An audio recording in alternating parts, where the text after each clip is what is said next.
Hey there, and welcome to ELLIE'S by Scribby over on GameJolt. Now this is a game that I've been wanting to do a story breakdown for a while, even though it doesn't have a very thorough, in-depth, long story like some of these other games do, but I want to take a look at it because it does have quite a bit of an, interesting story, and in general, this is one of the first fan games I ever played.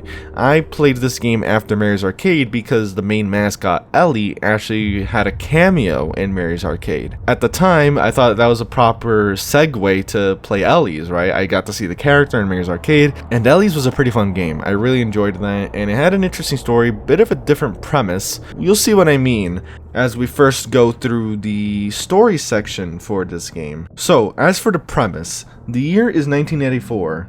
A tragedy has occurred at ELLIE'S. An unknown attacker has shot 3 people and killed 2.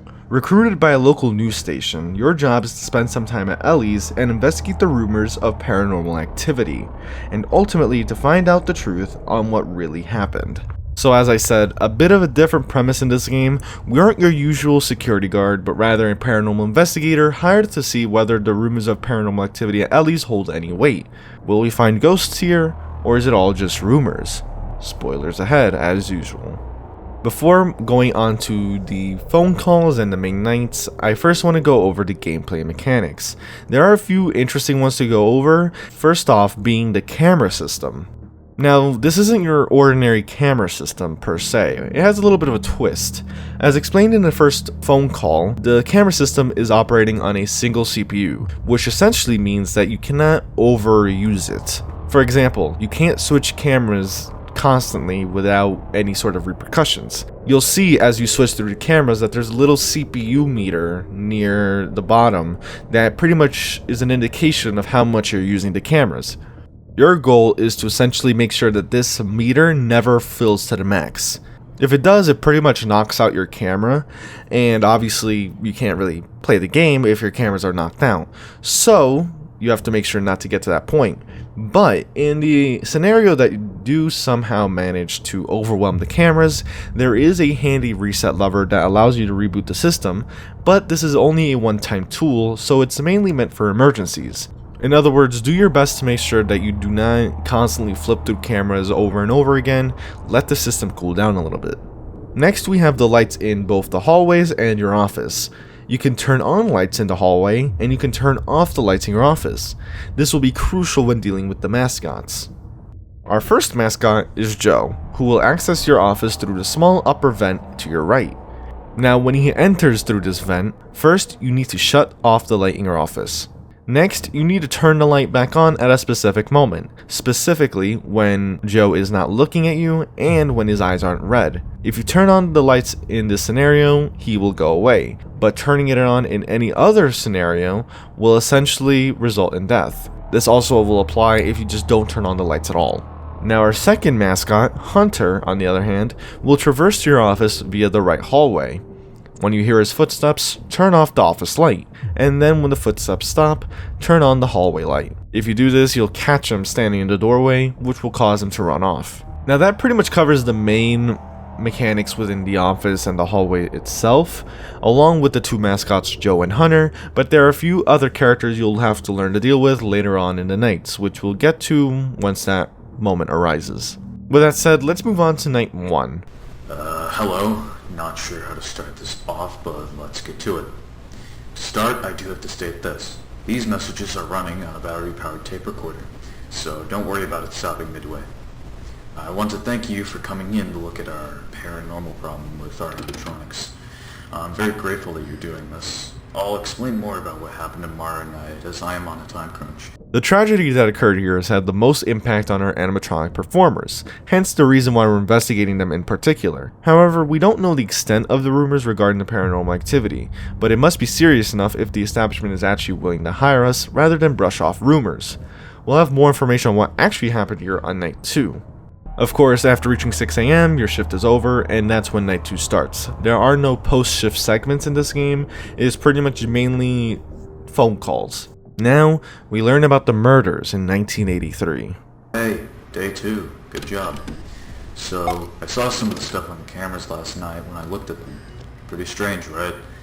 Now, I said I would speak more about this place and what happened since you're from out of town, and you probably don't know what really happened besides a few murmurs here and there. Back in 1983, we had an incident where a man in a blue suit came in. He shot two people, one being a young girl named Emma, and then himself. This incident hurt our reputation, but what did further damage was the claims of ghosts haunting this place. From shadow figures to footsteps to the animatronics acting strange, it made families too scared to come here. But we've been looking for help with this because it's really starting to hurt our business. Speaking of shadow figures, ever since that event we've had two of them. Still, the other one only comes out later when he, I guess, gets to know the people better. Still, the other one, which we think is the ghost of Emma, the child who was murdered here, if you do happen to see her, she seems to not like being looked at, as creepy and odd as that is. We've noted looking at her scares her off, I guess. She's been spotted in the cameras and your office's hallways, so like I said before, if you see her anywhere, either on the cameras or in the office, just look at her and she'll go away. Now since you've been here for a night, the ghosts, I think, are shy. But since you're going to be here for a week, they'll start coming out more, so be wary of that. So that explains why we're here. We're investigating not only the animatronics' odd behavior, but the reported sightings of these shadow figures, which is scaring off business. Now, with that said, starting on night 2, you'll start to see one of these shadowy figures, Emma, one of the victims. They don't like to be stared at, so if you see them on camera or near your office, you must look at them to scare them off. Now, it's hard to say as to why such a tragedy occurred in the first place. A random act of violence has left a mark on this restaurant, and the victims' families. Now, on night 30, the phone call is mainly used to explain another mascot's mechanics, Hallie. Hallie is capable of arriving at your office from either the left or right hallways, so you must keep an eye on both hallways to make sure you don't get caught off guard. This is mainly where you'll want to take a look at her through the cameras to make sure she's on the right track with regards to which hallway, because she can switch hallways. Just because you see her headed towards the left hallway does not mean she will stay there. If you spot her at the hallway, look away, since she doesn't like to be spotted. I guess Hallie doesn't get scared easily compared to Emma. In general, activity will increase on this night, so you'll spot Emma more often. Be sure to keep your camera system under control and don't overwhelm it. Now, with regards to the animatronics' behavior, I'm not really sure how to explain it. The story so far suggests that their odd behavior is a result of the tragedy in 1983, but there's no indication that the spirits are being possessed. At least not traditionally, right? Since we're actually seeing Emma's spirit in the restaurant, rather than seeing her possess one of the mascots. In general, I think this is more of a paranormal phenomena type of situation where the presence of spirits in the restaurant is affecting the animatronics programming, and that might be why they're trying to attack us in the first place. It's a bit of an interesting idea to think about because generally when we hear about spirits in the restaurants and all that, usually the spirits are embodying the mascots and they're using the mascots to kill us. But in this case, Emma would be doing that without actually possessing the mascots themselves, essentially. Now, similar to Night 3, Night 4 explains the mechanics for Austin T-Rex, who's hiding in the little storage closet in your office. He'll slowly try to get out of the closet, but once he does, you need to shake left and right really fast in order to scare him back inside. He's one of the shy ones, clearly. With that said, we move on to Night 5. Ellie the nurse is a bit of a special case. She'll slowly approach your office if you don't watch her. Now, I like to phrase this mechanic as Ellie wanting your appreciation, because you can't just normally watch her on camera, you actually have to zoom in on her as if you have to give her all your attention. So essentially, if you end up looking at Ellie with the zoom function, it will actually send her back to the previous camera. Now, if for some reason she manages to get to the office, you haven't been watching her enough, you can shut off the lights and hold still. But this will only work a few times, so it's more of an emergency measure once again. Don't rely on this in order to get through the night, because it most likely will not work. Now, Night 6 actually doesn't have anything of note worth mentioning, so we'll be moving on to the final night. Hey, congratulations on making it to your final night here. I've got something to tell you which completely slipped my mind. So, the killer of Emma, his name was Zach, committed suicide to avoid being caught by police, and ever since then, he's been stuck here as what looks like a shadowy man with a hat and glowing red eyes. So, we've dubbed him as the Hat Man. Now, listen closely to what I'm about to tell you, as it's vital to your survival. He has been a real problem lately, but we've noticed for some stupid reason he likes to play games with people with the basic hide function. If he shows up in your office, just flip the camera back up. It'll confuse him or something. With that, I wish you good luck, and thanks again for all your help. On night 7, we learned the identity of the killer, Zach. We learned he's committed suicide in order to evade the police, but we still don't know why he killed Emma and the other victim in the first place. He has a similar appearance to Emma, only a man with a hat, and has red eyes instead of white. I suppose that's meant to dictate his murderous intent for us. If you spot him on camera, you need to grab the hide window and use it to cover his eyes. If he appears in your office, flip the camera back up in order to get rid of him.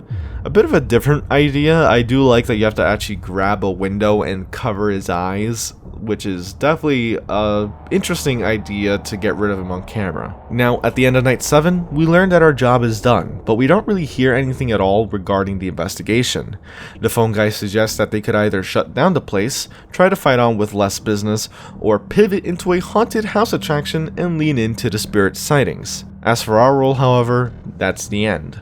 After that, you can go on to play Custom Night, but there isn't any special endings or additional information regarding the spirits or your investigation if you beat it. However, through the Custom Night menu, there is one key detail that is revealed, a little bit of world building, should you say, and that is with regards to the death of Emma and Zach. The Custom Night preset, Date of Death, has the difficulties of the characters arranged so that they display 08/19/1983, or August 19th, 1983, the date of their deaths. A nice little detail, but that's the extent of any new information obtained here. Of course, that leaves us with a bit of an incomplete ending, or maybe not incomplete is the right word.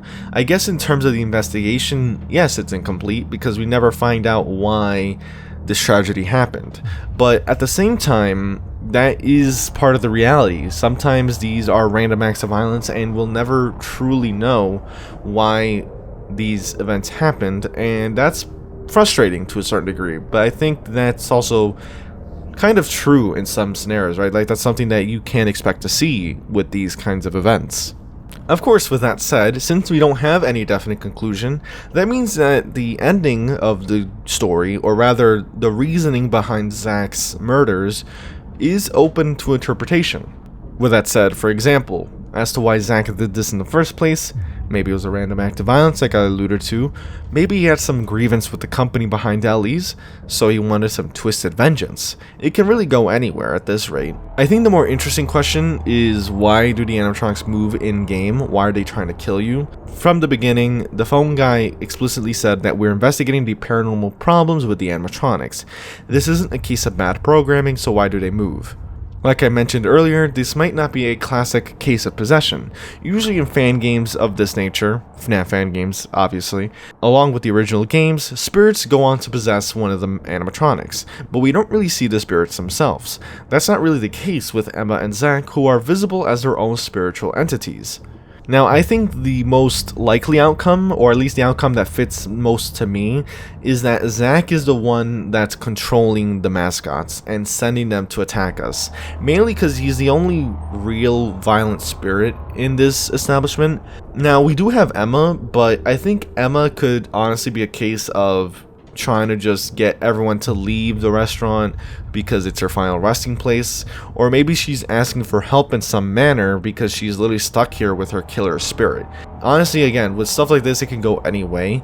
In other words, I think Zach tried to use the animatronics to kill you. I think he was the one who's been causing the animatronics odd behavior this whole time, but with regards to the paranormal investigator, the animatronics have not been able to kill him night after night after night, which is why he eventually steps in himself along with the animatronics to all try and kill you.